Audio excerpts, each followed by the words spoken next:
ಹೆಸರು ಆಶಾರಾಣಿ. ನಾವು ತಿಮ್ಶೆಟ್ನಳ್ಳಿ ಕ್ರಾಸ್ ಅಂತ ಬಂದಿರೋದು. ನಮ್ಮ ಫಸ್ಟ್ ನಾರ್ಮಲ್ ಡೆಲಿವರಿ ಆಯಿತು. ಮತ್ತು ಸೆಕೆಂಡ್ ಬೇಬಿ ಬಂದು ನಾವೇ ಕೇಳಿದ್ರಿ ಸಿ ಸೆಕ್ಷನ್ ಮಾಡಿಬಿಡ್ರಿ, ಮತ್ತು ಮಕ್ಕಳಿಗೆ ಆಪ್ರೇಷನ್ ಆಗಿ ಮಾಡಿಬಿಡ್ರಿ ಅಂತ ಕೇಳಿದ್ವಿ. ಅವ್ರು ನಾರ್ಮಲ್ಲೇ ಮಾಡಿಸ್ಕೊಳ್ರಿ ಅಂದರು. ಇಲ್ಲ ನಮಗೆ ಒಂದೇ ಸರಿ ಮಕ್ಕಳಿಗೆ ಆಪ್ರೇಷನ್ ಮಾಡಿಬಿಡಿ ಅಂತ ಹೇಳಿದ್ರು. ಹಾಗಾಗಿ ನಮಗೆ ಹಂಗೆ ಮಕ್ಕಳಿಗೆ ಆಪ್ರೇಷನ್ ಸಿ ಸೆಕ್ಷನ್ ಮಾಡಿ ಮಕ್ಕಳಿಗೆ ಆಪ್ರೇಷನ್ ಮಾಡಿದ್ರು. ಮತ್ತು ನಮಗೀಗ ಫಸ್ಟ್ದು ಗಂಡು ಮಗು ಆಗಿತ್ತು, ಎರಡನೇದು ಗಂಡು ಮಗು ಆಯಿತು. ಮತ್ತು ಚೆನ್ನಾಗಿ ನೋಡ್ತಾರೆ ಡಾಕ್ಟರ್ಸು. 3 times ಬಂದು ಬೇಬಿನ ನಮ್ಮನ್ನು ಚೆನ್ನಾಗಿ ಕೇರ್ ಮಾಡಿ ನೋಡ್ತಾರೆ. ಊಟ ಎಲ್ಲ ಜಿಲ್ಲೆ ಕೊಡ್ತಾರೆ.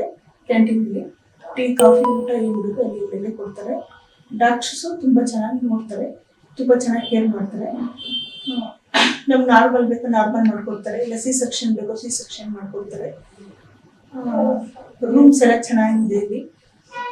ಬರೋರಿದ್ರೆ ಬಂದು ಇಲ್ಲಿ ಡೆಲಿವರಿ ಮಾಡಿಸ್ಕೊಳ್ಳಿ, ಚೆನ್ನಾಗಿ ಟ್ರೀಟ್ಮೆಂಟ್ ಕೊಡ್ತಾರೆ.